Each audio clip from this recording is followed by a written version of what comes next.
So yeah, let's just go ahead and get started with the evening. So thank you everybody for participating and coming out tonight. Really excited about the panelists that we were able to bring together to have this conversation on the future of work. And really excited about what each of these individual people, accomplished people, have been able to create on their own industry and in their own lives and in their own profession. And then the lessons they've learned and what can we learn in general as to how to grow our businesses in different stages of the journey and just help us navigate this new tedious times that we're in at the moment. Just post-COVID or even during COVID at the moment, we are able to leverage so many technology tools to help improve our lives, whether it's Instacart and getting our groceries or just a delivery service or even just remote working. So we wanted to talk about those different topics and kind of not necessarily lay a roadmap, but lay type of a vision of what we can predict of things that will come in the future and what things that can we take advantage to make and improve our lives at this moment right now. So with the MIT Enterprise Forum of South Florida, we're a nonprofit local organization that creates educational events for the local community at the intersections between technology and business. So we create panel discussions like this on different topics, from the future of work to artificial intelligence to blockchain and to a range of different topics. And we also create workshops that kind of talk about different stages of startups, whether it's legal 101 of what type of legal roadblocks that you should be facing at the early stages of your businesses, or how to find product market fit when you're trying to create a product to solve a specific problem in a market. So, so with that said, I'd like to introduce the panelists one by one, and just tell us a little bit about yourself, what you do professionally, how you got here to this point, and a little bit about how you got into remote work specifically. So let's go ahead and start with ladies first. Wendy, please. Hi, my name is Wendy Wong. I work at Florida Atlantic University in the IT department. I am the Director of Project Management and Quality Assurance. I handle a lot of special projects there, implementations of software and various other items. Pretty much how I got to remote working is the epidemic happened. I used to always do like stuff from home, but now it became a permanent thing since March. I've been working from home and pretty much learning how to work in this new environment for me. Thank you, Wendy. John, you want to go ahead and introduce yourself? Yeah, sure. What's up, everybody? My name is John D. Saunders. I'm the founder and web designer at 54 Digital. And so we're about 6 years in, and we've been completely remote the entire time. And a lot of other agency owners, they would tell me, well, you need this big sprawling office and you need all these different things. And I thought that it would be better use of our time to be able to invest in a great remote team with team members both here and offshore. And so 54 Digital takes up most of my time. So a web design agency, and we help local SMBs, Series A founders as well build their business. And then I have a few other businesses as well that kind of tie into that. One of those being blackwallet.org, which is a financial literacy blog, and blackillustrations.com, which essentially showcases illustrations for use on web designs and digital projects. And so I came into this space because I wanted to be able to build a life that was free to be able to work from home or anywhere in the world and still provide a high level quality product to customers. And the guys, excuse me, the background, as you know, we're all working from home, so you might hear a little one scream randomly, don't fear. But yeah, so that's me in a nutshell. I love the remote lifestyle. You know, it's a delicate balance, but it allows me to work on amazing projects with great people. Thank you, John. Victor? Thanks, Robert. Hey, everybody. It's good to be here. My name is Victor Gregorio. I'm Senior Vice President of Software Engineering at Penguin Computing. an organization that delivers high-performance computing and artificial intelligence solutions globally. I've been with the company for over 15 and a half years, and for over 10 of those years, I've been working remotely as well as managing remote teams.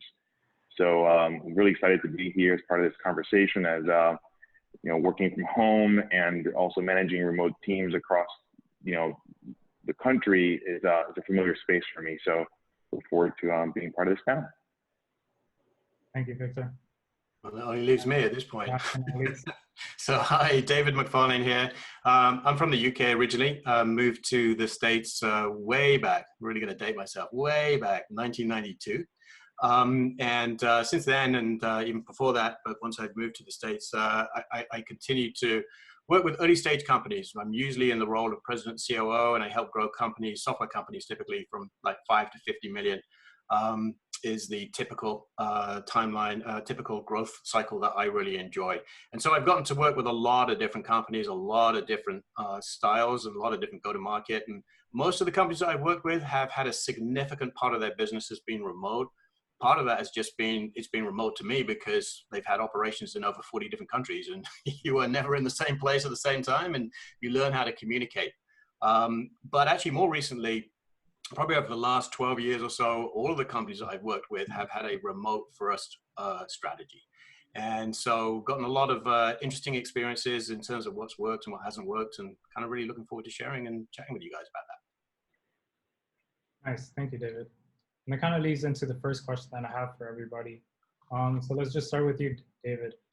What are the positive advantages and the different aspects of building a remote team or a remote company? There's a lot, I think. I mean, I'm a big fan of remote first, to be perfectly true. It's something that I would always do. Remote first doesn't actually mean, in the parlance that I'm used to, it doesn't mean that you're entirely remote, although that might be the case.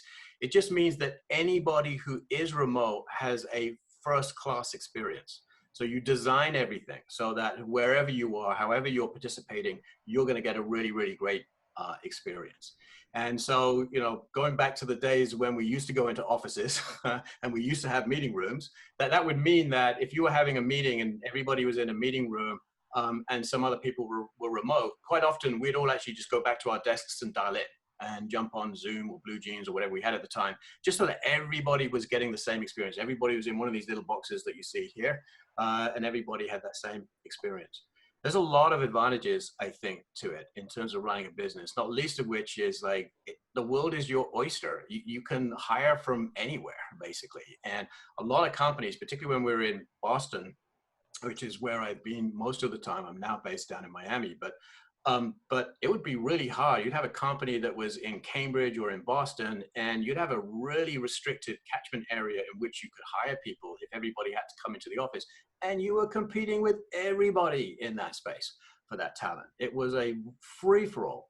So remote first suddenly allowed us to be able to have people participating, not just nationally, but from all over the world. And we really worked on some different techniques of how to be able to communicate more asynchronously instead of always relying on everybody being present at that moment in time, so that we could actually have great talent working with project teams out of Australia, you know, whilst we were right here on the East Coast out of Boston. So I'm a big fan of it. I think it's a great way to engage a lot of different talent. I think it's great for the people who have the option to work in that environment. I think it allows people to actually balance their work life well if they can discipline themselves to that. And I'm sure we're going to be talking about a lot of those factors. Thank you, David. Anybody else want to jump in?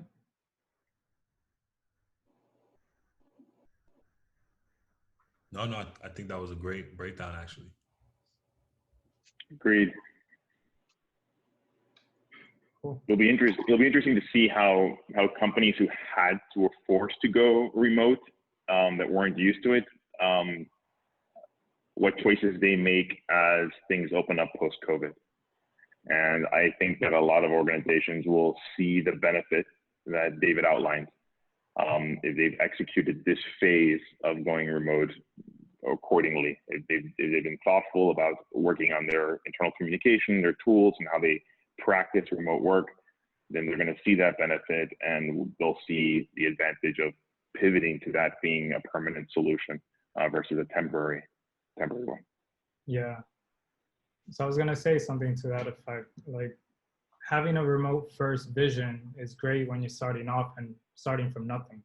But a lot of people have their businesses are set, and kind of COVID kind of just derailed all of those plans.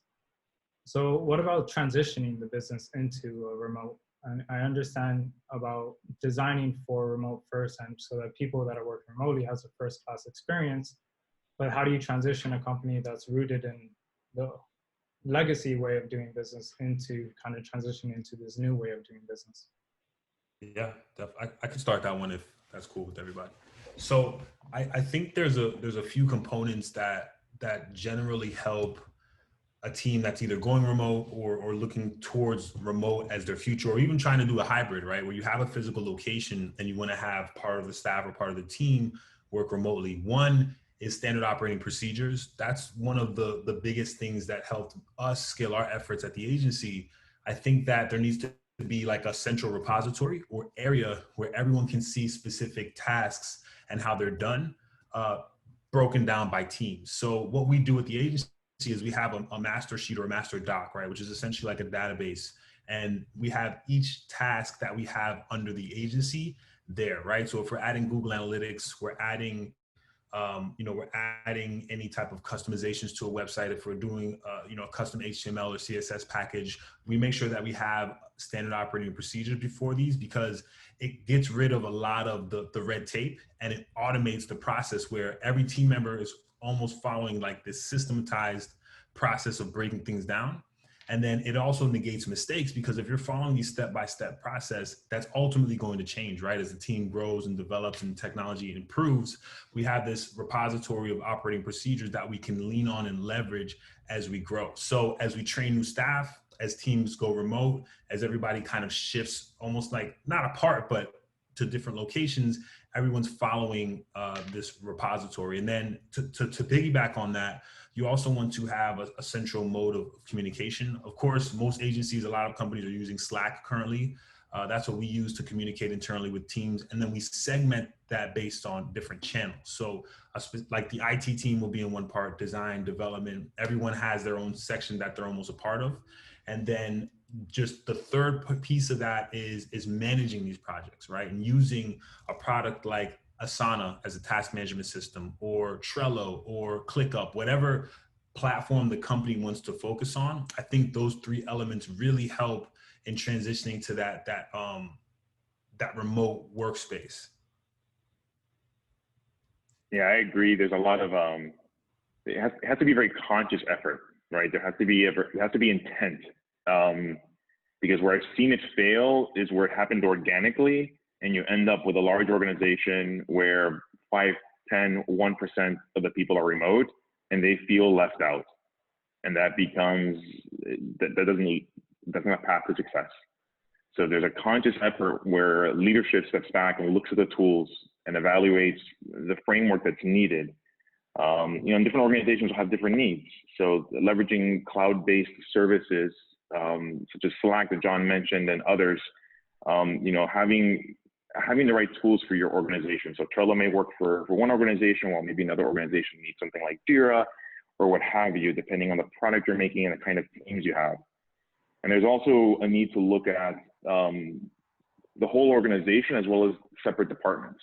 So having a policy about what the entire organization is using and making it very clear, training for that, instituting rules of engagement, if you will. Because if you let the organization just naturally use what becomes comfortable for them, everybody is technically savvy enough in today's world that they will just default to their personal tool of choice. So there has to be a policy about what's required and what's accepted for work communication, for data transfer that leads into security concerns and protection of IP. And then I think there has to be, a way by which the user base, the consumers, can provide feedback. Because during that transition period, I think that you have to be willing to make mistakes and to adjust course. And while you don't have to act on every feedback you get from your entire user base or your entire employee base, you have to have an open channel so that people can voice their concerns, or, hey, I need this that's extra from this other team because I'm working on this special project. It's about optimizing communication, not just in terms of how the tools are laid out, but how you go through the process of creating those tools and deploying them. I wanted to ask the other fellow panelists here, because something that just came up and something that I think is a big challenge is, I would say arguably we're almost, strangely enough, in the easier part in this. It happened, everybody suddenly had to work from home, everybody had to do it. It was tough. We had to make some big transitions to get there, but kind of everybody's on a level playing field. I think when this gets really hard is the hybrid, which is what I think we're going to see mostly when people start coming back to a work environment. I don't think you're going to see 100% of everybody returning to these intense work environments. You're going to see much smaller portions of people coming back, working with team members who may actually, some may still be remote, a significant portion of them, some of them might be in the office. That's actually when it gets the most dangerous, because that's really difficult to manage the cohesiveness of the communication. What do you guys think? Have you seen any of that? Actually, I want to take that a bit. We're actually now in the university starting sort of like a hybrid, because we did open up some courses for the fall semester. So faculty actually had to physically come in, not all of them. So that was always an interesting thing, because originally faculty weren't ready to leave and they got used to it during the summer, and now some had to come back. So we've been going through that. There's also a lot of offices for the students coming in. As you see, many students actually want to return back to the university. So you actually have to have those services there to be able to, you know, have people there in the food court to feed the students, have people in the offices when they need help.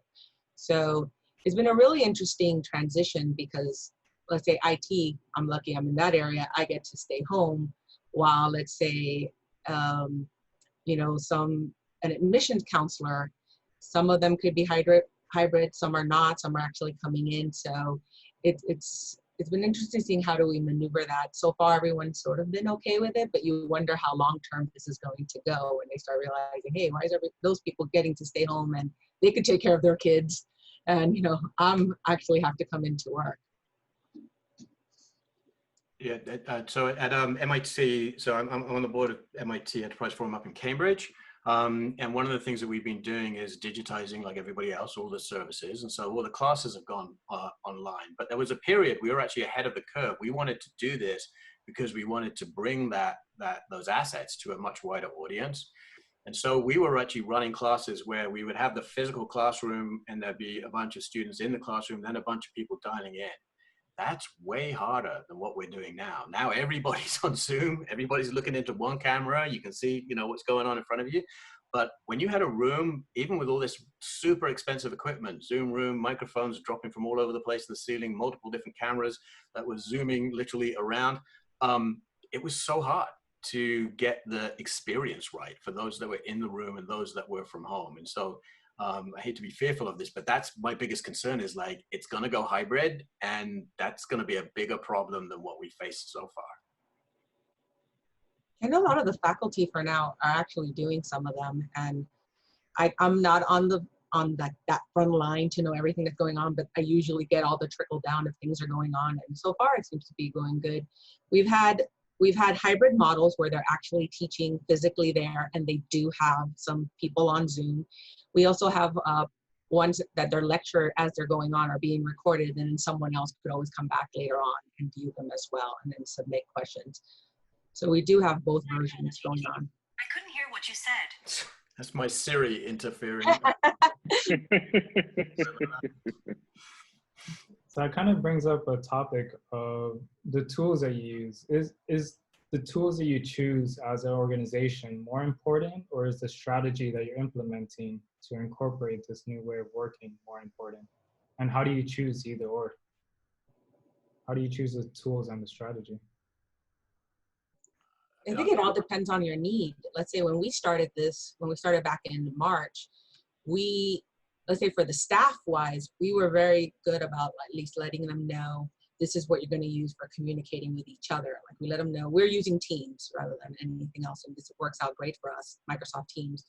And we told faculty to use Canvas, which is our learning management system, and it integrated with WebEx. Well, it turned out now for this semester, especially since we were going to be doing this hybrid model, we realized WebEx didn't have some functionality to be able to do, let's say, 2 cameras at the same time. Like, what is the faculty doing on their actual board or desk, and also having a camera pointing at them. So we actually had to pivot and switch and bring in Zoom as well. But we didn't take away WebEx because the faculty already got used to using it in the summer. But all the new ones that needed all this other extra functionality, we had to bring that over. We got all the training sessions set up and everything to get them ready for this. I was going to say, you know, I think one of the things that we found when we were doing this remote first before COVID was to expend quite a lot of time and energy making sure that each person in their home environment had the right kind of setup to succeed. And so one of the things that we did was everybody had a $1,000 stipend that they could use to buy cameras and, you know, various different bits of equipment. I'm not sure all companies have the ability to do that, but we were lucky enough that we could do that. And there were just a bunch of things that we kind of learned along the way. And I'll sort of run through them just as sort of tidbits, and I'm sure they're ones that everybody here has done in one form or another. But little things that people wouldn't realize is, like, you know, hardwire your internet, your Ethernet into your computer. Don't rely on your Wi-Fi. That's probably one of the biggest issues where you get burnout. You know, don't sit in front of a bright window behind you. Have a light, which means you got to maybe fork out $20 or something to have something that can actually shine at your face so that people can see you. Invest in good headphones, noise canceling headphones. Actually, ideally, have them hardwired too if you can, because that's typically the most reliable way to use your headphones. There are some things that you can find to help mitigate some of the noise. This actually, funny enough, used to be more of an issue when people were working in co-working environments or calling in from local cafes. But obviously noise canceling headphones help, but I don't know if are you guys familiar with something called CRISPR. There may be other versions of it, but it's an AI tool that actually suppresses, gives you a form of noise cancellation that's very, very effective. And it trains to your voice over time. So it has a way of making sure it maximizes, you know, your voice pattern. But I think getting people really well set up so that they can have a good experience is a key part of this. Yeah, I love that, especially about creating the environment. So you guys have been working remotely. I mean, Wendy, you've been recently working remotely, but everybody has been working remotely for years. Talk a little bit about the environment that you have to create for yourself in order to create that structure so that you're able to work at your optimal. I think for me, I mean, there's work that you have to do as a manager or a leader of an organization or team, and then work that you have to do on yourself. Because to lead by example, you got to start, you know, here first, right? And it's very easy. I found it very easy for me to lose boundaries, to lose track of time. You know, the lack of a commute does not create a delineation between beginning and end of work. So there are, you know, ways to set up, you know, physical space, mental space, separate time or actions that will sort of break the day, whether it's going for a walk or just taking some time to go make yourself, you know, a cup of coffee and taking your time with it, whatever it happens to be. Establishing those boundaries, I think, is important, especially when you start looking at the benefit of a remote workforce when you're able to hire outside of your direct area, as David was speaking to earlier. Now you're dealing with multiple time zones. So it becomes very easy in an organization that, you know, where you get along with everybody to sort of start accommodating everyone and vice versa. And that can very quickly lead to everybody working across all time zones. So not being afraid to say, no, can we do this meeting in the morning instead? Setting those boundaries, I think, is healthy. I mean, sometimes there's a need to work late or to work early, and that's the trade-off for working from home. But finding a balance, I think, is important. And then when it comes to communication, you have to retrain yourself as a manager on how to be there for your team. Because when you're in a physical office, you can see someone, you can look them in the eye, you can see how you're doing. Let's go out to lunch, right? You can talk about projects, anything that they need help on. But if you don't change your patterns in how you communicate and check in with your team, then they may be having a problem and you're not even aware of it, or they may not know how to communicate it to you. So setting regular cadence calls, and knowing which teams need more cadence calls and which need more space in order to get their job done. Just having ad hoc, pick up the phone. That's kind of what our motto is pick up the phone, call people up, even if it's a, hey, how you doing? Because that, hey, how you doing? How was your weekend? Are you doing anything fun this weekend? That needs to exist. And it can be done virtually. You just have to be conscious about it and train yourself to do it and create that friendly environment through a digital space. I agree 100%. And to even to add on to what you were saying, Victor, just like you said, having a specific work schedule where, hey, this is the time that I'm allotting to work. For myself, I usually do like 9 to 3:30 or 9 to 4, and I block out that time. And so based on my calendar, you can only book times between that time, right? So if anyone wants to communicate or talk or chat, they can do it there. And then team members also have access to me via Slack. So if they have like a quick message, just like Victor said, they could pick up the phone and they can touch base. I think another piece of that is having a separate workspace, having a location, even if it's in your living room and it's away from everything else, just having a space where there's no outside interactions, where you're able to almost bubble in and do deep work for an hour or 2 hours, where you could just focus your efforts. It's harder when you have kids and different things going on, but having that separate space really helps. Another piece would be, for me, I only have 4 app notifications on my phone. Everything else is turned off. Facebook, Twitter, Instagram, because it's distracting, right? You get on Instagram, 30 minutes later, you've lost track of time. And so I only keep a few notifications on my phone, and I try to keep it in a separate room. The phone rings on my computer anyway. So if it's an important call or something that's really crucial, I'm able to go ahead and grab that and touch base. But again, that helps throughout the workday in really kind of blocking that out.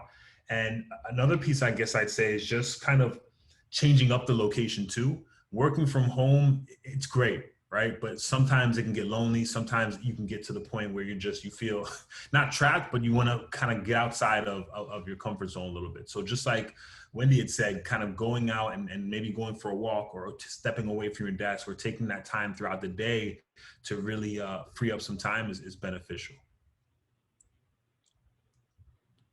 I think it's really important too that if you're managing a team, that then, and this has been brought up a few times by different panelists, but through different words, and it's policy.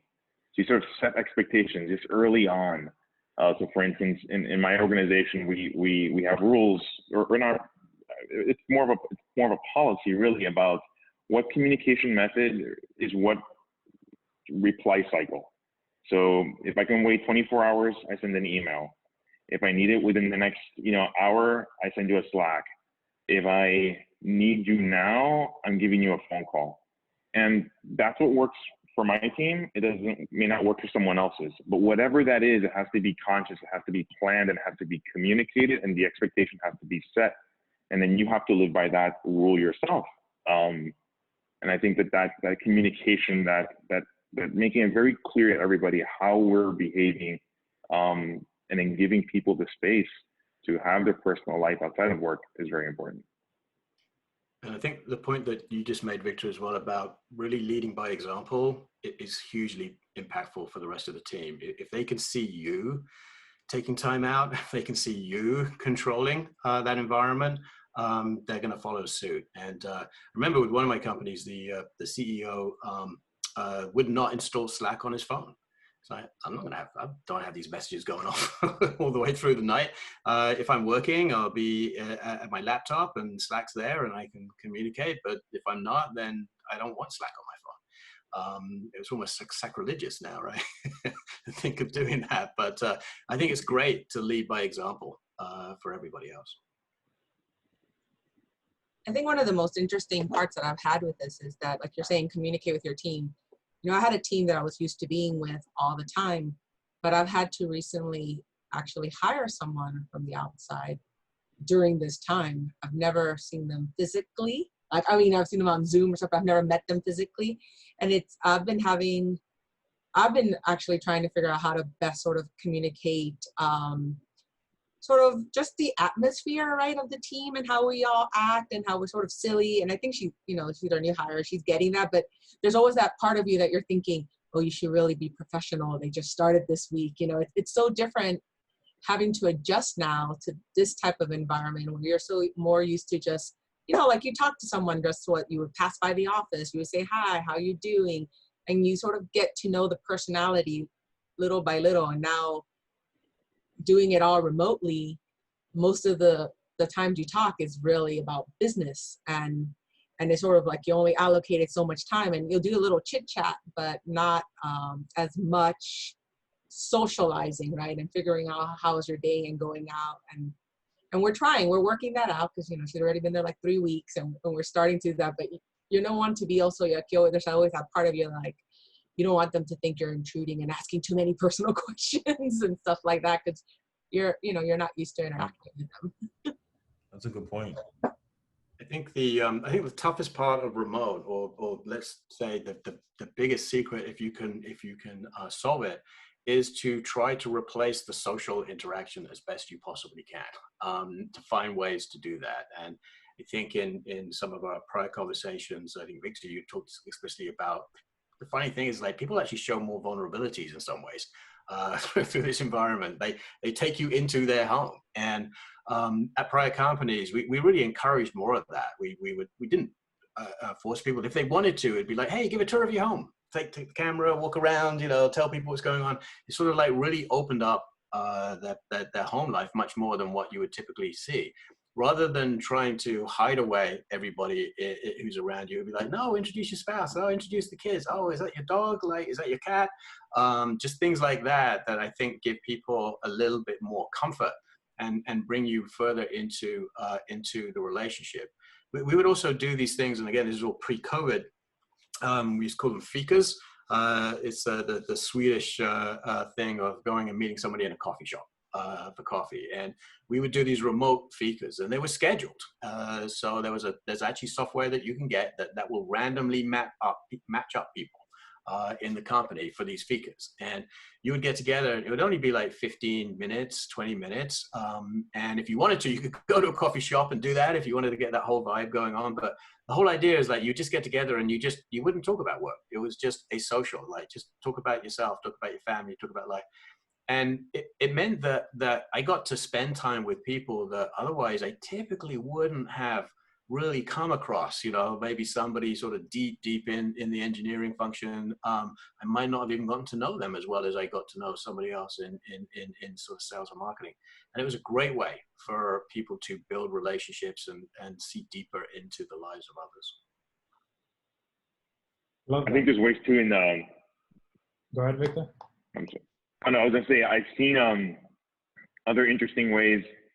I mean, through our journey of being a remote company, I have learned some things along the way, and definitely made plenty of mistakes. And one of the things I found to be very useful is, outside of ensuring that you have that sort of one-on-one with the people that you work with, and how you're doing, how was your weekend, and so forth, but creating a space for the staff to do that amongst themselves.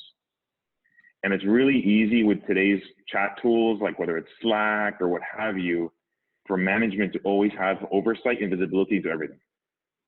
And sometimes it's important that management steps away and gives staff a safe space. And it's amazing what that will foster. And encouraging and even directing, hey, go out and create a channel just for you guys and gals, make it private and work it out. And how much time do you need? Oh, Thursday, all right, let's talk Thursday and let me know what it is. And then you force that interaction. So even within a work environment, it starts creating a camaraderie that would come a little bit more naturally, maybe if you were face to face and working together. But now you're 4 time zones apart from each other. How do you allow that camaraderie to develop and foster, and for friendships to begin? And I think a lot of what everybody's been bringing up is like cultivating the relationships in the workspace as well too. Like, how do you build effective communications between people to get to know each other, not just professionally, but personally as well too? So how do you build that company culture in a remote environment? And is it more building guidelines and enforcing this is the structure that we're going to follow? Or is it more about letting it organically cultivate within the participants and how they communicate best? How do you foster that? So at oh, go ahead. Oh. No, Jeff, please. Oh, thanks. Yeah, so we keep it light, we keep it fun. I think with remote, it's a lot easier to kind of be yourself because I'm an introvert, so I have to kind of push myself out there, but it's easier to do it in front of a screen. So, some of the things that we do is like we ask like a weekly question, right? So we'll be like, okay, what are you guys cooking tonight? Or what's your favorite food or your favorite movie or what are you guys watching or doing in your free time? And we try to have a separate channel, just like Victor said. I mean, he's hitting it right on the nose, where you have a location where you just talk about random stuff, where you talk about things that are going on and you start to know individuals of your team, right? So we have team members on our staff that just love anime, right? So I'll talk with them about anime all the time. And then we have team members that are just like amazing chefs or amazing cooks. So I'll be like, okay, what are you making tonight? Send me the recipe. And so we just really try to open up the conversation and keep it fun, man, because at the end of the day, it's not the end of the world, right? We're creating websites. We're not curing cancer, right? So we try to keep it lighthearted. We try to keep it fun. And the parameters of task management systems help us keep under our deadlines. The operating procedures help us manage the team, but ultimately it's just to keep it fun and lighthearted and just ask those questions. And one more thing we do is we do like a once a month kind of like a mixer where we're all just get on and we'll go on like a Friday afternoon and we'll just get on, have a glass of wine, have a beer and just chop it up. So we try to keep it really open and keep it fun. There's a great tool that we used to use. It used to be called Know Your Company. Now it's called Know Your Team. Knowyourteam.com. It just includes a way for you to constantly poll the employees and have icebreaker questions and fun cultural questions that people answer if they want to or if not, and everybody can see those answers. They can be anonymous if they, if there's something really poignant that they want to say. But I think there's a lot of tools out there that can actually help you through this process, as a lot of companies have gotten up this learning curve and have worked out how to get more social remotely. The last two companies that I was at, both Help Scout and Litmus Software, were both remote. They both had over 100 people. They weren't huge, but still a fair number of people. And it was amazing how well everybody got to know everybody else. And we would have these meetups twice a year. So obviously we can't do that in the COVID era, but we would all get together for a week. They were pretty socially intense, let's put it that way. We didn't do a lot of work. We had a lot of bonding that went on during the course of that week. But what amazed me is that people would come to the location and I'd see them get out of the elevators and see someone and just scream, go, run over and hug them. And they'd never physically met before. They'd never met before. They'd only actually ever been online. But somehow through the culture and the various techniques that they use, they've really gotten to know each other extremely well, to the point that when they physically actually met up, they all ran into a big embrace, which was great. That's awesome. That's beautiful. So that bears a question, which I don't think it ever will replace the physical to physical interaction.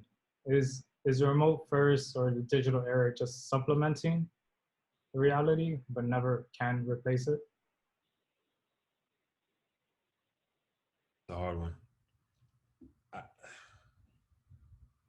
Let's have a go. All right. I'm just going to say that it's not going to replace it because it's just different. And it's a different form of interaction, and there are some benefits to it.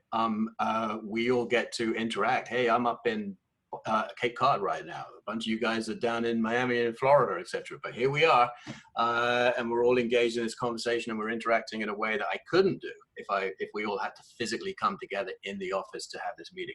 So it's not going to ever be the same.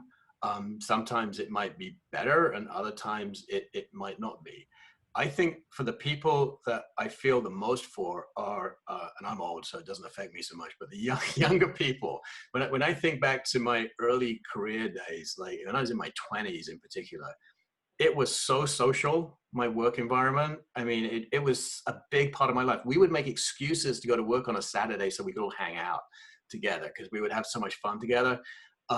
And that, I think, is something that's really, really hard to replace. It gets easier as you get older and you have family groups and other different social nuclear groups that you've built up over time. But when you're young, professional, when your work environment is quite often your social life too, this is tough. But I also wonder, so you brought this up, and it's funny because I have a teenage daughter who's 13, and we actually got together with cousins this weekend. It was like, what's this group, I forgot what you call it, like group quarantine, something like that. So we got together, and it's funny, you figure, hey, it's great, you have kids, you could play. And they all just got their phones and played on their phones, which they could be doing at home. So you wonder sometimes, like, how this is really going on, because it's also, we become so digital, even myself, right? Sometimes I purposely put my phone somewhere else. So let's say I could actually watch a movie interrupted and not keep reaching for it because it's become a habit. Yeah. So yes, definitely younger generation needs that social interaction, because I think it's one of the things that, because they've been raised so digital, it's interesting when they go into the workforce, right? And how that's one of the parts I think now that it's sort of going back to almost what you said, right? That it's hard because that's part of the learning curve, right? To go learn how to be social with others and be able to communicate. And now it's all still back under like a computer, typing on the phone, which is what you're seeing a lot happening all over the place. Yeah. So true. Yeah, people will see, I think that, as was mentioned earlier, there's a pros and cons, right, to to remote versus on-site versus hybrid. And some of the decisions will be cost-based decisions, right? So if you, during the COVID era, broke your lease and now are investing those same dollars into enabling your remote force, similar to how David mentioned before, how Wendy mentioned that they're doing at the university, right, with the right tools and the right equipment, then that may be the right thing for your organization. Maybe your manufacturing organization, you really need to bring everybody back just to build product, right? Or at least a majority of your workforce back to be successful. But whatever the case may be, I think in general, that people will come out seeing the pros and cons of both sides, right? Oh, I miss being able to have coffee with my coworker, right? Yet I really enjoy the flexibility of working from home because it makes it easier for me to be a parent and pick up my children, or it makes it easier for me to have some space to develop code or whatever it is you happen to do. So it'll be interesting how the hybrid approach is executed, as there is a cost to that, and it requires very conscious vision to see the benefit that will come at the end of that, right? In terms of how you grow your organization, and that how some investment now can really lay the groundwork for a much larger and successful team, a year or two down the line. With all these companies putting so much resources into these digital tools, how do you keep your employees safe from cyber threats? Policy and training, and quite frankly, repercussions. There has to be, you have to provide the tools, you have to train how to use it, and you have to have a very formal policy on what's accepted and what's not. People will make mistakes, and life happens. So you can't also expect your workforce to be perfect. So you have to have contingency plans. You have to comply to some sort of standard. Some organizations are required to follow some sort of compliance standard. In general, I would say you need to staff yourself with the professionals or outsource professionals that can guide you through this journey if you don't have that talent in-house. Because there's technical components of it, there's training components of it, there's HR components to it. You don't want your edge to be, the weakest point in your security. But there's also social engineering tactics and other methods that you have to train your workforce on. So to protect them and to protect the organization.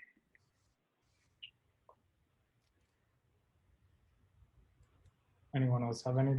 I don't think a single technology or reference architecture for security will apply globally to all organizations.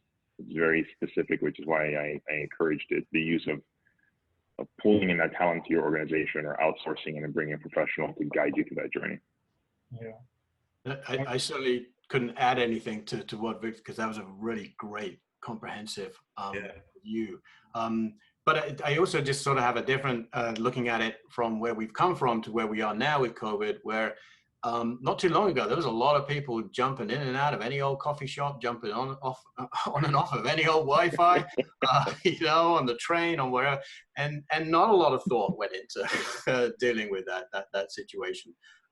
So maybe we're even better off. Maybe we've now actually had to think about our security in a way that we hadn't in the past, and maybe more of our business is secure than it used to be. Who knows?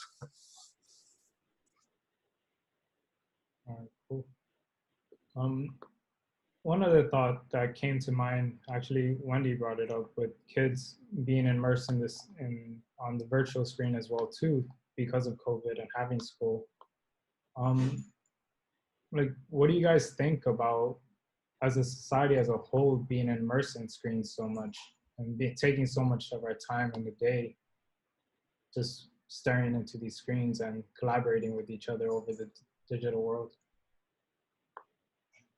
I just read, I watched a documentary on Netflix, The Social Dilemma, which talked about this in detail. And it was interesting because, kids, adults as well, are developing social anxiety. They're developing all of these different ailments because of social media, right? Because they're constantly having to seek approval from others for likes, comments, and it takes a toll, you know what I mean? So with all this technology comes a responsibility to step back and say, hey, how is this really affecting us long term? Yes, we're making all these technological advances and we're doing a great job in implementing these and making our lives easier. But by making our lives easier, are we making it harder for us to really interact with each other socially? And so they talked a lot about the specific ethics of tech companies and what they're looking for and what things underlying that we'll need to really look at in specificity. And so for me, it's really about, man, and I'm a tech guy, like I live on the computer, right? But I really try to step away and say, you know what, I could probably take this time and read a book, right? Or I can take this time and spend time with my wife and son, or we can step out and do something, maybe go out to eat. So I really work hard, and I'm not great at it, man. I mean, I'm not perfect at it, but I'm working towards it. But I really try to unplug and truly step away from the computer and have those social interactions. And even though we're in COVID, we're in these times, I've probably talked to my family more than I have the last 6 months. We're doing Zoom sessions, we're doing live sessions on, financial literacy and tips and tricks. And so I think leveraging technology in a way to connect with others works well. I think we just need to learn how to really limit the time. One thing that works for me, honestly, so you can set, as we all know, time limits on specific apps. So Facebook, Instagram, all these apps, I set a 20-minute to 30-minute increment for the whole day. And it's crazy how many times you'll realize, like, just randomly, you'll just pick your phone up because you're bored for 6 seconds and you'll say, okay, what's new? And they'll say, oh no, your time limit's done today. I'm like, oh damn, okay, let me just put it back in the other room. So, turning off notifications and really unplugging and trying to connect with others socially really helps that. But yeah, man, it's a different world, definitely. I think actually one of the issues I see this a lot with my kids, especially with having the internet and especially having machines and stuff like that. They're so used to, let's say, instant gratification, finding out anything they need right away. They know how to search, they know how to figure things out. And I keep wondering, like, every time they just have like an actual problem they can't easily solve, I see them give up a lot of times because it's not something that they could solve right away. And it's just so foreign to them to do like critical thinking and in general to sort of understand that some things could take time.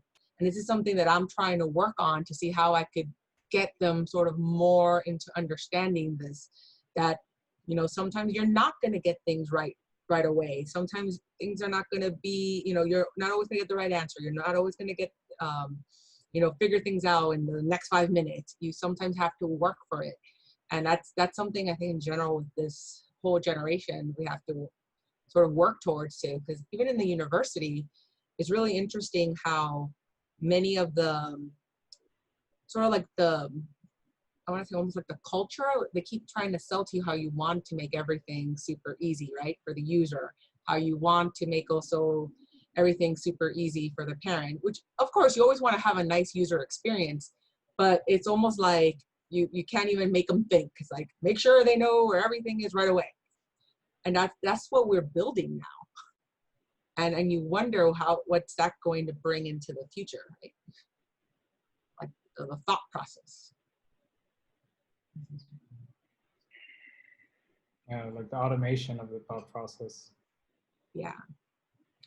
I wanted to actually, after something you just mentioned there, Wendy, kind of go back a couple of topics, but and maybe you, Wendy, of all people, maybe you actually experienced this, but like one of the challenges in going remote and not being in the office is that you use that often phrased tribal knowledge, right? That you just pick up from chatting to people about something, and someone looks over your shoulder, and go, oh no, you need to do this. Like here's how you'd solve that problem. And so I feel like one of the challenges as we go remote is that you've got to find ways to replace that, whether it's sort of knowledge base or sort of, you know, guided navigation in the application. I just wondered from the team, like, is that something that you encounter? And if you did, are there ways that you found that were successful in trying to supplement or supplant even the knowledge that you otherwise would have gained from people just by sitting next to them and having them point to you and telling you what to do? I mean, the greatest thing about getting a new hire during this is you realize how bad you were at documenting a lot of stuff. So that's one of the things that now we're working on. So we're having actually daily sessions every day, just to like 1 hour sessions with our team, just to go over. And we actually said, look, sorry, I know you're new, but you could really actually help us look through our stuff. What are you not understanding? And we could help supplement. And we're actually building our document now as we go along. It sounds so awful, but that's sort of how you were used to handling it, right? A lot of the stuff that, especially in the university setting, many of the stuff is sort of like self-learned, right? Especially when you've been there for so long. I knew how to touch this because I was in this project and I remember hearing this and I learned that. So all that stuff doesn't make it to your everyday documentation of how you do things. So we're actually working on supplementing that right now that you brought up, because we realize there's all these little, like you said, tribal knowledge that is missing. And it is hard. One of the tools that we've used is actually taking advantage of tools like Zoom for recorded internal training. So the ability to, you know, have scheduled training sessions that are geared at a particular audience to do knowledge transfer, and then recording those so that they're there for posterity for people who maybe couldn't make that day, or maybe new employees.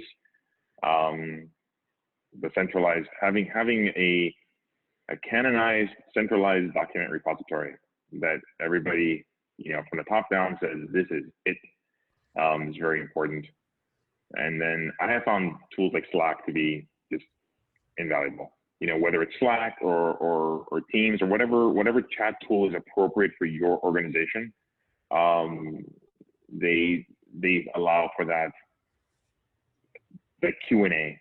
So, for instance, we leverage Slack in our organization, and we have a channel that we create that's basically a Q&A channel for other departments to ask a particular software department about a product. So whether it's tech, hey, I'm running into something, you know, an issue, or have a question, or have a suggestion on a feature, that we create that communication, and that alone, that back and forth, results in that same sort of over-the-shoulder learning that you would have in person. But we set up that channel, and then we communicate out. And every communication that we do out to the organization, we remind people, hey, this is where you come. This is where you come if you need a little bit of help. And then with these chat tools, I mean, the advantage is that you can go back years worth of history through a quick search and find information. I have myself found myself really lucky to be able to do a quick search. What was that thing that we posted, a year ago in this channel? Oh, there it is. And that's been very beneficial.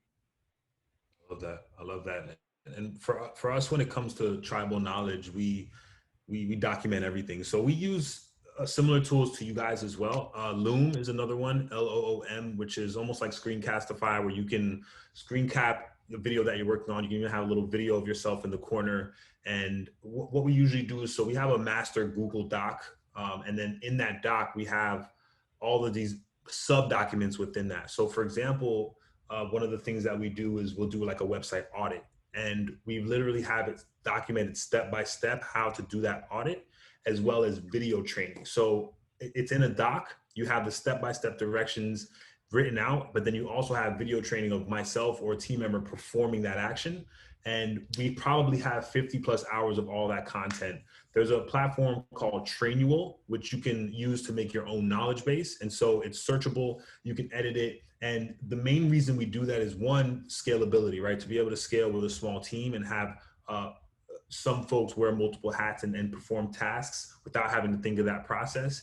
And then two is scaling the business enough where you can ultimately sell it, right? So someone that sold a few e-commerce businesses, one of the things that really helped sell wasn't just the profitability of the business, but operating procedures, right? And being able to automate and delegate these tasks where, one, we can hire team members.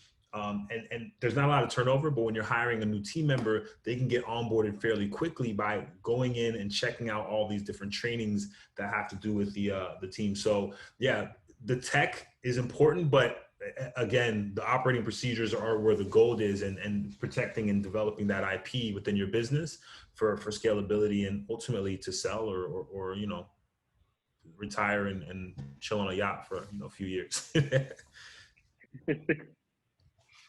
I appreciate what you brought up, Wendy, earlier about having a new employee come on board, because I have seen that within my organization that the leaps happen when someone new comes on board and they question me and I realize I'm wrong and they're right, and then we adjust. And having those fresh ideas, I can only speak from my own experience, right? When me and my team we're in a jive, in a role, we feel like we have it all figured out, we're going, and some outsider comes in. The first thing they do is they kind of poke us. It hurts a little bit, right? It kind of hurts your ego a little bit. It hurts in multiple areas. But being able to be vulnerable and listen to that and be like, oh my God, they're right, and this is wonderful advice, and then you adjust. I think that's really part of growth, and it's really valuable. So it was interesting to hear your story about how to navigate a new individual in the middle of this remote first world that we've been forced into.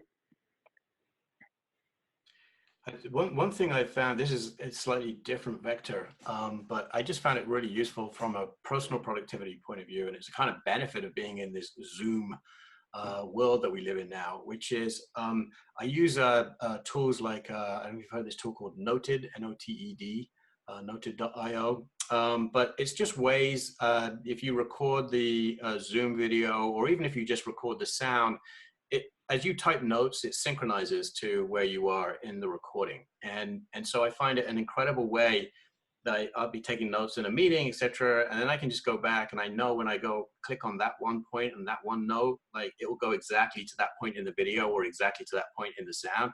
And I can just listen again to what that person said firsthand, which are things that are harder to do when you're in-person meetings, right? You're trying to give people eye contact and stay connected, etc. I used to, in-person meetings, I used to use something called LiveScribe, which is a handwritten book which does the same thing, but my handwriting is so atrocious that it didn't really help anybody.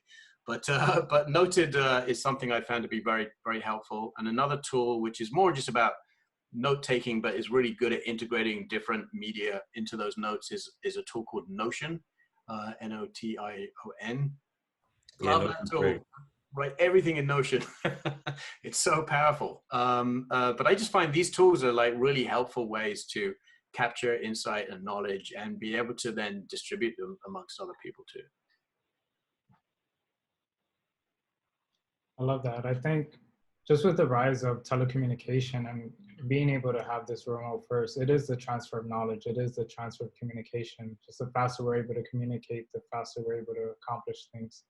So it is pretty cool that, like, just seeing the trend and seeing the transition that we're in at the moment because of COVID and how it's kind of accelerating the digital era. But I kind of wanted to shift gears a little bit, and we've talked a lot about the positive aspects of remote work or digital first. Kind of want to touch a little bit about the negative aspects. So what do you guys feel based on your experiences are some of the negative things that aren't spoken about too often? I mean, like we've discussed a bit, the loss of personal connections that you make a lot of times with these team members. Even though you're, like you say, you're doing in Zoom, it's just not the same team spirit in general. It's like something that also sort of diminishes because you're not there all the time. Is that there's ways to possibly supplement this with, remote and Zooms and all these types of stuff, but it's just not the same. Those are some of the things I've seen.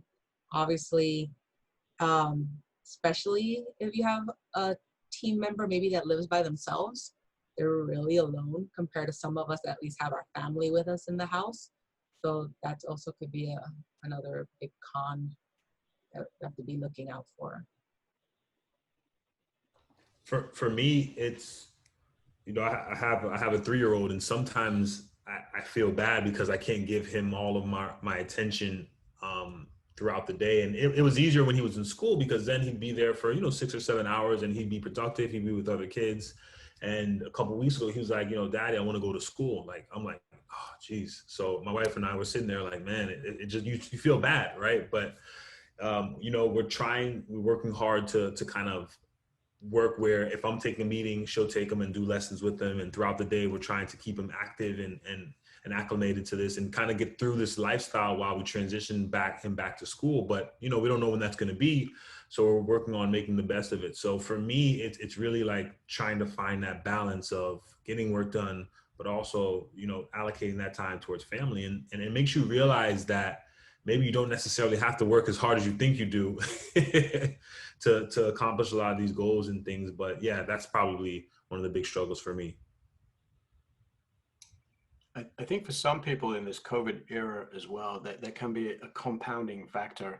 So there's this, can be this sense of isolation. And as Wendy was saying, if you live at home, you don't have family, maybe you moved recently, you just don't even know anybody around you. It could feel really, really isolating. But then compounding that, a lot of people are really fearful for their jobs. And so they're actually feel this sense of like, I got to be on all the time. I've got to make my presence known all the time. I've got to really outperform. I'll answer anything, any time of the night or day, just to show that I'm here and I'm engaged and I'm logged in, because they're worried about their jobs for good reason for many people. So there's elements of this that is extremely unhealthy, and it's not easy to address it. But yeah, that's some of the negatives.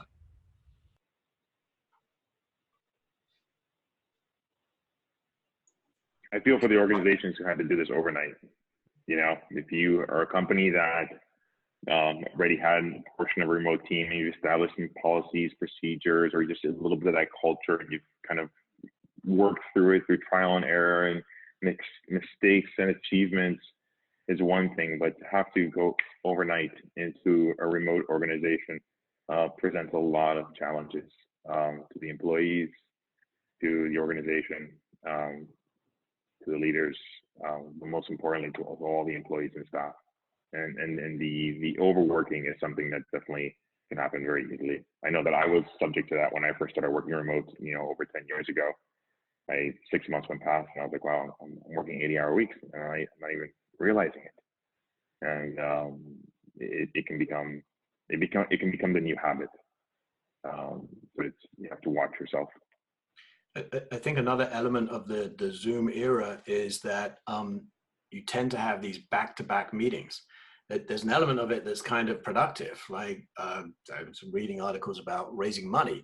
that it's actually, in some respects, easier to raise money now because all those meetings that you would otherwise have to travel to potentially different cities to have, you can have them all, line them up back to back. And there's lots of investors who are deluging these demo days because they could just log in and join in and see the different companies. So there's elements of it that are good, but back to back to back, it can be exhausting for people going from one meeting to the next. And I think one thing, if you can do it, and if the company as a culture can do it, is instead of scheduling 60 minutes, schedule 45 and try to have some of your meetings start 15 minutes past the hour. So, and it ends on the top of the hour. So you create this little bit of time where you can kind of like, okay, let me put that to one side, maybe write some notes and get my head into what's about to happen next. Before, you maybe drove to a location, or even if you're in a big office, you had to walk from this meeting room to that meeting room. You had some sort of break. But now with Zoom, if you're overworking as well, it's just back to back to back.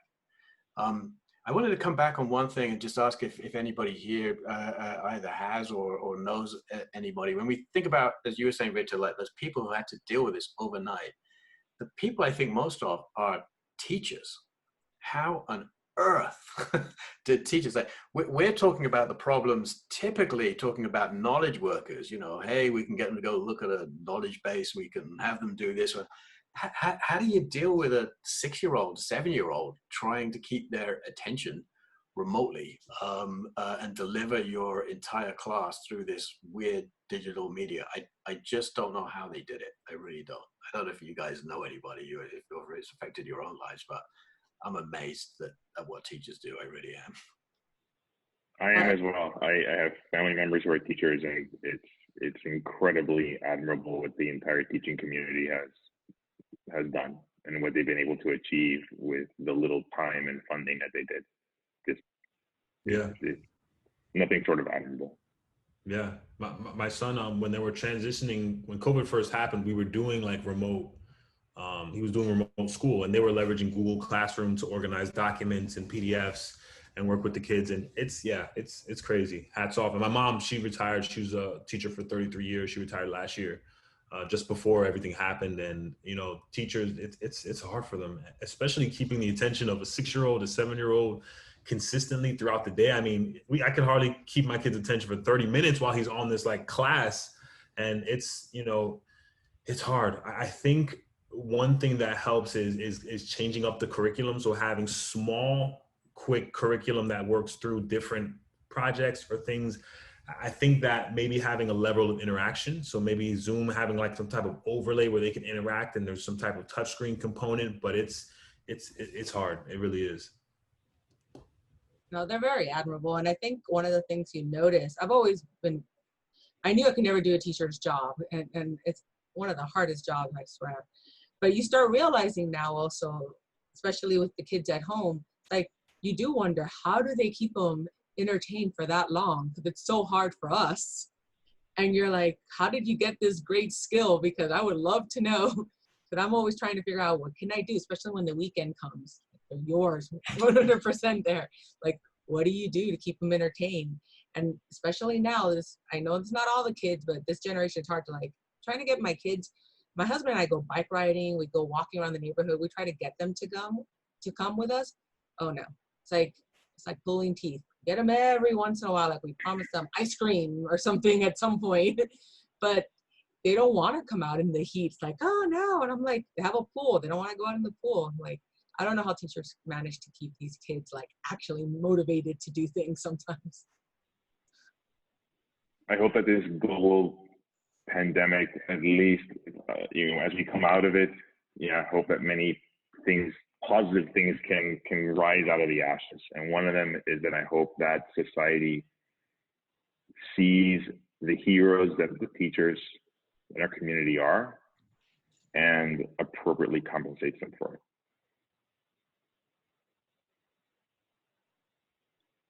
Yeah, I know a couple of teachers, and they definitely are the unsung heroes at this moment. The challenges that they face and the solutions that they come up in the moment as well too. They just have to make things work, and it's pretty admirable. So a lot of lessons actually come up when you're faced with these challenges. And what are some of the lessons, or one of the main lessons you guys have learned over time, or a lesson that's taken you a long time to learn? Be okay to fail. I'll just share one quickly. So I think one of the things that I'm still learning how to do, but I think was a really important part for our companies that were adopting a remote first strategy over a long period, was the art of being able to communicate asynchronously. So instead of thinking I have to have a meeting and everybody's in that meeting, I have to sort of broadcast my message to everybody and so everyone can hear it at the same time, was learning how to deliver information, insight, inspiration asynchronously, writing it up or delivering it even in a recorded message in a way that would work effectively. And I got a long way to go. I'm learning how to do that, but that was one of the tough ones for me.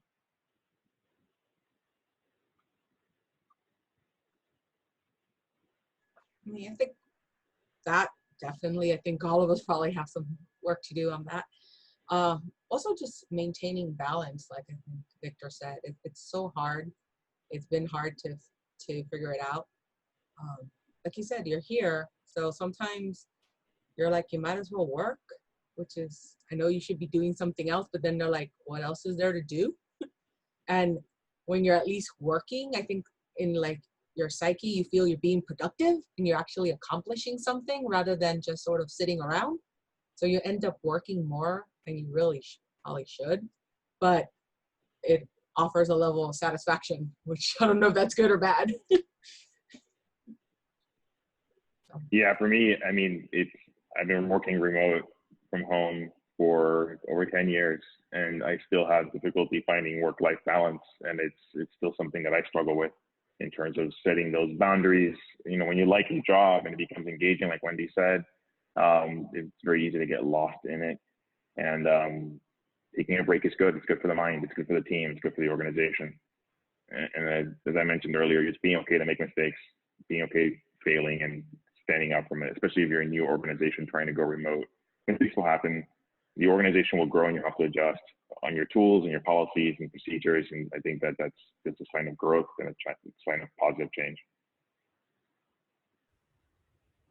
I think for me, it's it's just being able to turn off and stop. And you know, I haven't been remote long. It's only been about 6 years for me. And before this, I had pretty much been in jobs my entire life and positions. I was a marketing director here at an agency in Fort Lauderdale for 4 years. And I guess I never could turn off like that work mode, right? During the day, I'm just, you know, from like that 9 to 5 almost, I'm in work mode. And even some nights, if I have ideas that are cultivating, I'm like, I gotta go do it. And my computer's like literally 10 feet away. I'm like, I gotta go do it. So yeah, it's really doing that. And you know, some days I'll be like, you know what, I'm gonna take Friday off. I'm just gonna take it off and just do it. And sometimes I just have to go cold turkey like that and work it out, because we gotta have a chance to unplug and let our mind rest a little bit so we can come up with creative ideas and solutions. And that's been the struggle for me. I love that. You bring up a good point, John, about the taking time off, because I have noticed over the years that the team members, the employees who really enjoy their job, who have a significant amount of initiative, tend to be the ones who overwork themselves. So when I see that my team, I think it's important in as a leader, you know, if you're within a leadership role, that you are aware enough for your team that if you see a lot of production, a lot of value coming out of somebody because they're working really late, that you check in with them, that you step in, that you say, hey, why don't you take Friday off? You know, our company has done the Friday Zooms, you know, for fun, you know, with drinks. Sometimes they do it within a department to make it a little bit more intimate. But I think I've seen companies sometimes try to create mandatory fun, right?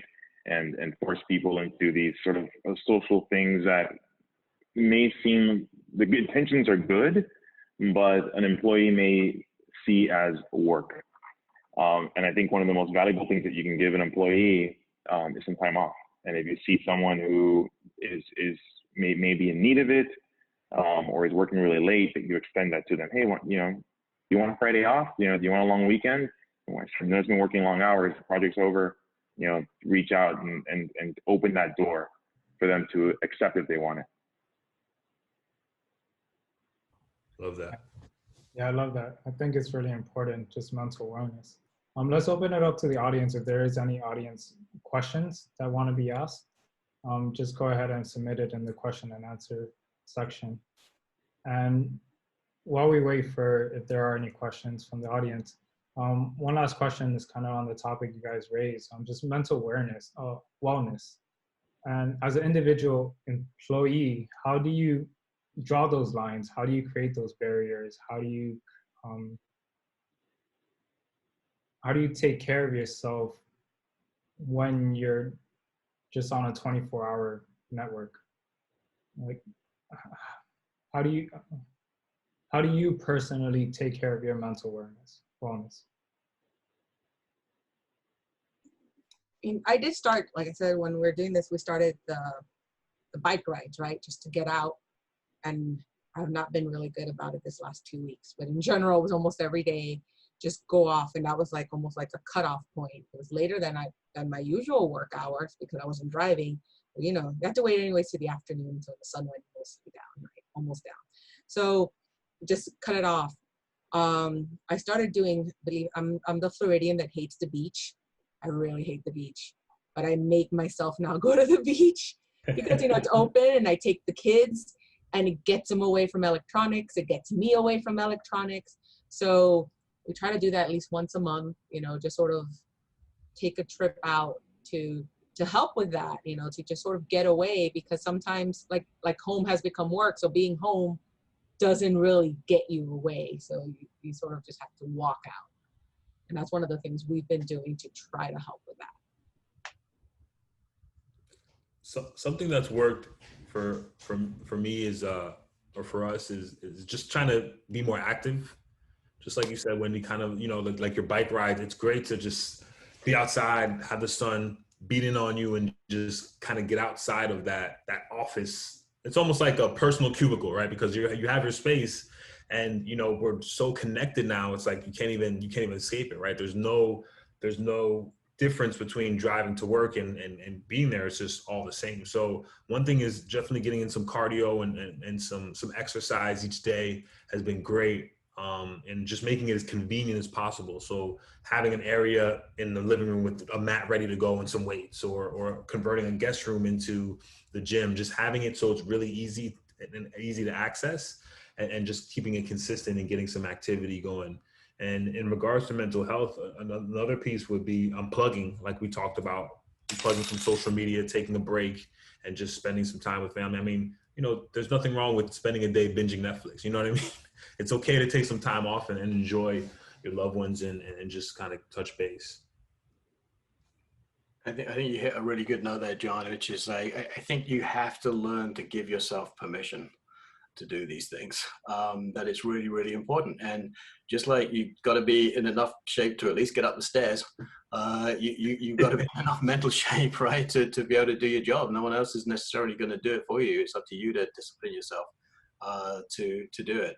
And I think it takes an effort, but I think you really have to try to make that happen. I know I really changed my work lifestyle in order to get to a place where I could enjoy it more. And I knew I'd never stop working, but what I did was cut up my work so I have lots of different projects. I do lots of really totally different things. And that is almost like a complete change. Every few hours, I'm doing something completely different with a different team of people. And so that's always been part of how I do it. But you've really got to give yourself permission to unwind. Otherwise, it won't happen. So true. The unplugging piece during that unwinding has helped me a lot. Even if it's something as simple as watching YouTube for an hour or two in the evening, on something I'm personally interested in, I will purposefully put the phone in the other room, on vibrate and quiet. I mean, there are a few emergencies that require, that may not apply to a family, right? If you have, you're expecting a call, but at least in my situation, I'm able to not worry about the phone for a couple hours and, any emergency that would happen, with someone knocking on my door because the building's on fire, God forbid, you know, that doesn't happen. But otherwise, anything else can wait a couple of hours, right? And I can put the phone away and not think about it, and it just, there's a subconscious like weight that just drops. That I'm not, you know, I may even hear a buzz. I'm like, yeah, well, you know, you give yourself, as David mentioned, the permission to, I'm doing this now. I'm watching YouTube now. We'll take care of that later. Awesome, I love them. For me personally, meditation has helped a lot. Kind of clears down the noise between like what's actual noise and just distractions and what needs to be focused on and executed. So that definitely helps as well too. So we have one question from the audience. Should a startup focus on being a remote company in 2020? What do you guys think? So I'd say, there's a couple of ways of interpreting that, but I think a company needs to focus on being remote capable, remote ready, 2020. I think this is an inevitable part of our environment going forward. It may not be 100% remote like we're all dealing with now. It may be that more frightening, in my opinion, hybrid, and how do you get that to work effectively? But I don't think it's ever going to be 100% office anymore. And so I think everybody needs to be ready to be remote and to take advantage of the good side of a remote capability.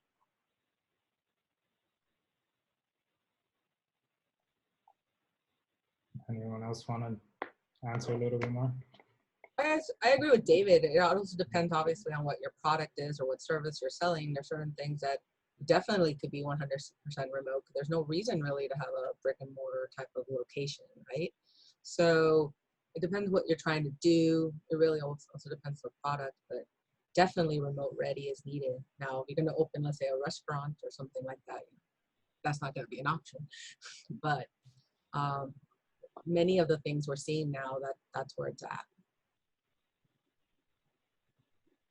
Yeah, I mean, I agree. To stay competitive in the landscape, you know, 6 months a year from now, you know, as things become more hybrid, you're going to have to be remote ready because you'll be competing with organizations that are providing that work from home option. And if you're remote ready and then you're able to transition into hybrid, then you'll have options for employees who want to come into the office or work from home. Otherwise, you're actually eliminating a major part of the talent pool that you would otherwise have access to, but now you've lost because you don't have the capability. Yeah, I'm with that 100. I think, you know, you look at some of these companies like Automatic and Envision, and they have 700, 1,000, 1,500 employees, and they're completely remote. So by starting with a remote strategy in the beginning, I think you're setting up the infrastructure. So when you do need to have a physical location or hybrid or have additional, you know, headquarters, everything is pretty much set, right? And you have a team that's maybe working out of there that can handle the day-to-day, but everybody remotely is already on board. I think it's easier to go remote and then physical location than remote without having, you know, a bit of a hybrid connection between the two. We have another question from the audience. Within remote meetings, are there any tips for encouraging participation so that it's more collaborative? How do you encourage for participation in remote meetings? I've seen this. Yeah, they found that they rely on the host a lot to do most of the talking. So how do you get more participation from the group? Good question. I've seen this. Go for it, John. Oh, no. I was just saying, I want to know too. No, I've been through this, and I see, and forgive me, Robert, I mean to step over you, but I saw the question in the Q&A chat. I think it's interesting that when you start going remote, one of the things to curate is who should be in the meeting. And David was talking earlier about, you know, creating space in between meetings, but I think there's also curation that needs to happen about who's in the meeting. So if you have a meeting of 20 people, I think it's important to look at, do those 20 people really need to be in there? And that 20 may be 5 for a different organization. So if there is, what I'm doing here is actually taking the question a step backwards, and I would say first ask, do all the individuals that were in the meeting need to be in it?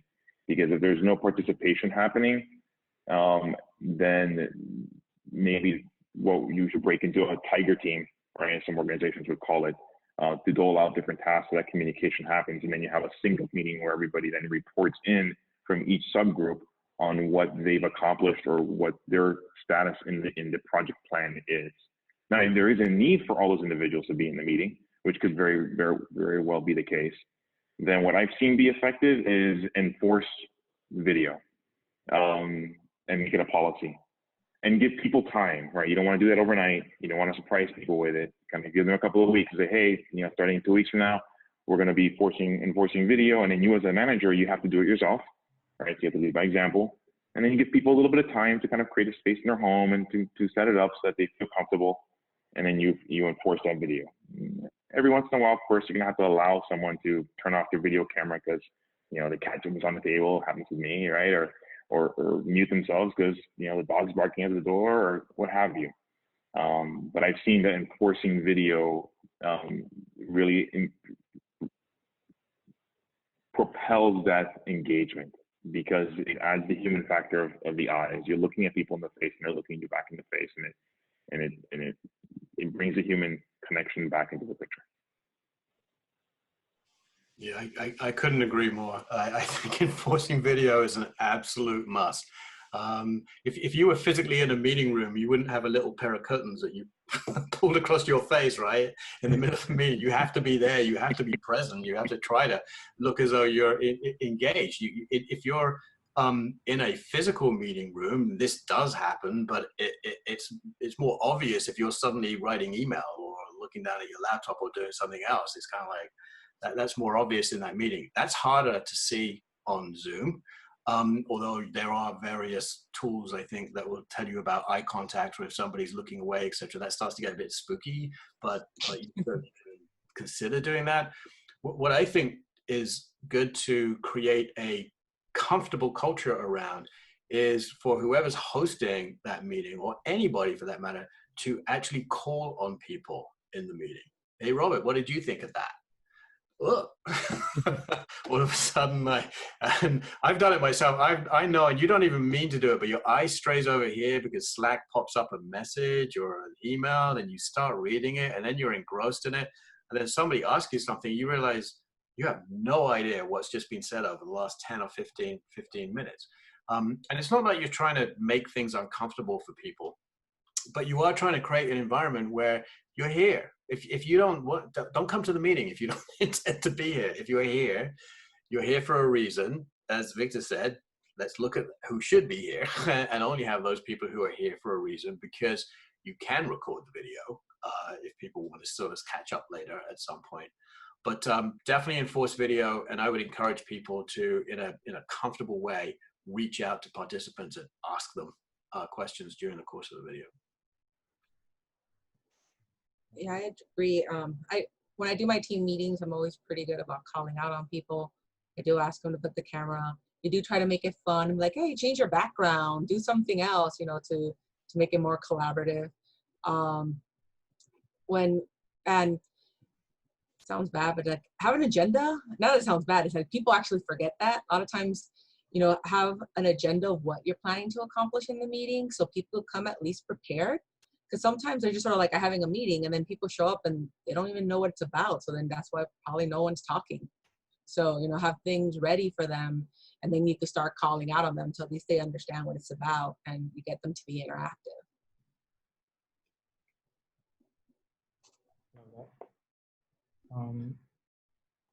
There's nothing else to add for the last one. We're at the top of the hour, just over a little bit. So just wanted to thank everybody for participating and being a part of this conversation. I really loved the topic. I think there was a lot of value added to everyone that got to see it and participate. And just a last quick question, just to kind of sound it off. What's the last a 30-second takeaway you guys want to just throw out there for each of the people listening right now? So let's just go around the room to close it out. You're never too old to learn. There's always something new to learn. And, I think whenever any one of these challenges occur, there's usually something good that we can build from it. And that's what I'm hoping to see coming out of COVID. Love it, David. think be flexible with yourself and with others in your team. I think that's a really big takeaway what's happening now, and communication as best as you can in all methods. That's it. Don't be afraid of change is what I would say. Do not be afraid of change. It's very easy to see change as something scary, and it can actually be something very positive and rise you above your competition. Yes. John, you have the last word. I'd say build systems, communicate with your team, and lean on these digital tools that we have. You know, a lot of these tools are extremely affordable. A lot of them are even free, and leverage them to scale up your efforts. I love that. Take advantage of the tools that are available. Use them to improve your lives, not make them harder. So definitely thank you everybody for participating. Hope everyone had a great night, and thank you. This was great. Have the rest of the evening. Wonderful. Thank you, Robert. Thanks for having Thank us. you all. Have a good one. Bye. Everyone. Bye.